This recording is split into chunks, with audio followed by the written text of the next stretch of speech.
Yo,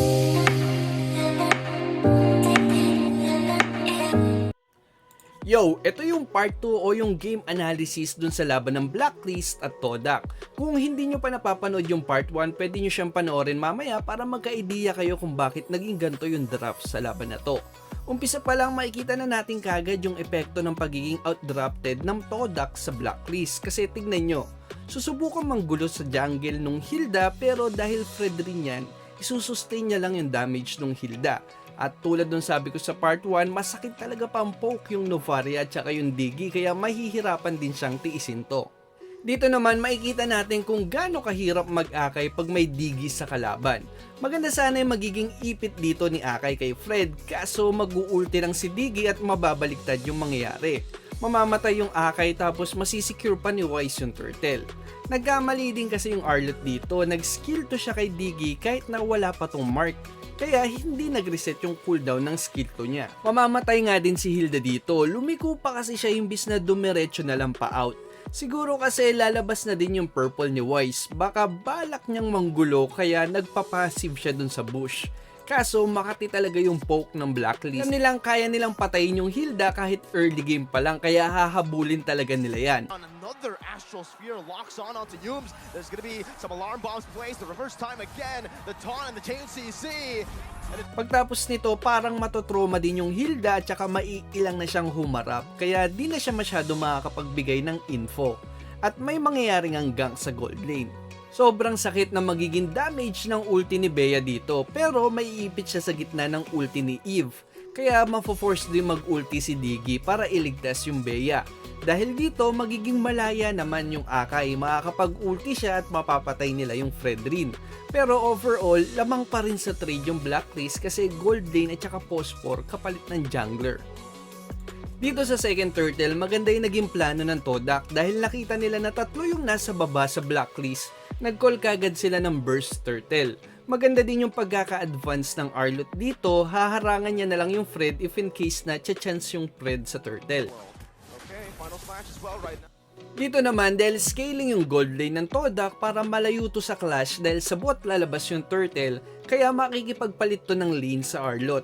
Pero nabasa din to kagad ng Blacklist kaya tignan nyo, aangat din kagad yung Joy at saka yung Fred rin sa XP lane. Makakapag-ulti yung Akay dito kasi malayo naman yung Digi kaso tulad ng sabi ko dun sa draft analysis, ang problema sa Todak, wala silang burst. Parehas magic DPS yung gold lane at saka yung position 4 nila. Ang dali nilang kontrahin ng Radiant Armor kaya mabubuhay pa si Wise dito at magagamit niya pa yung ulti niya sa Nathan. Edward rotating over. Venus as well has come through. Time Journey still staying. The Princess Red! And the... Ito nga pala yung raffle natin for today.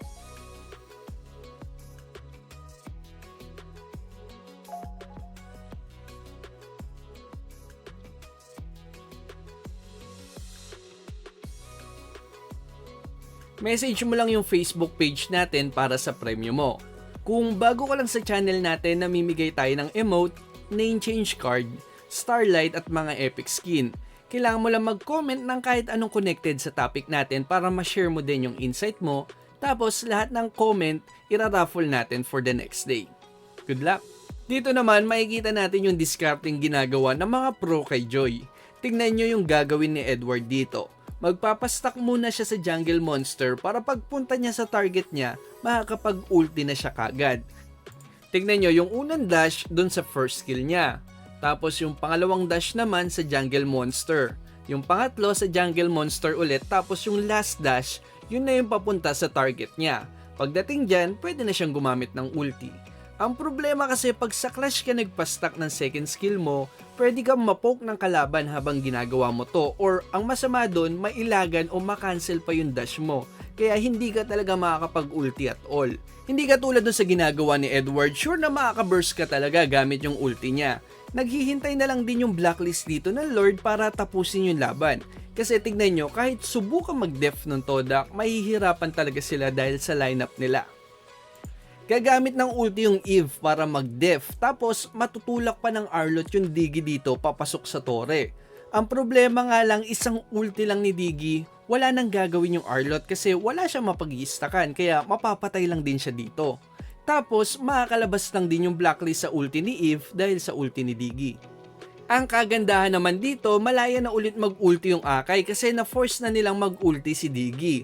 Kaso, katulad kanina, kahit mahuli si Wise, wala pa ring burst sa kanya. Kaya makakapag-buy time pa siya para sa mga kakampi niya at mapapatay pa nila yung Akai at saka yung Hilda. Tapos wala nang haharap sa Todak kaya mahihirapan na mag-def yung dalawang magic DPS ng Todak. Overall, malaki talaga yung naging impact ng pagkaka-outdraft ng Todak sa laban na to. Naiilang na kasing umipit yung Akai tapos hindi rin sila makaburst. Kaya masasabi talaga nating naging one-sided yung laban dahil sa draft. Yun na lang muna sa ngayon. Salamat sa panonood.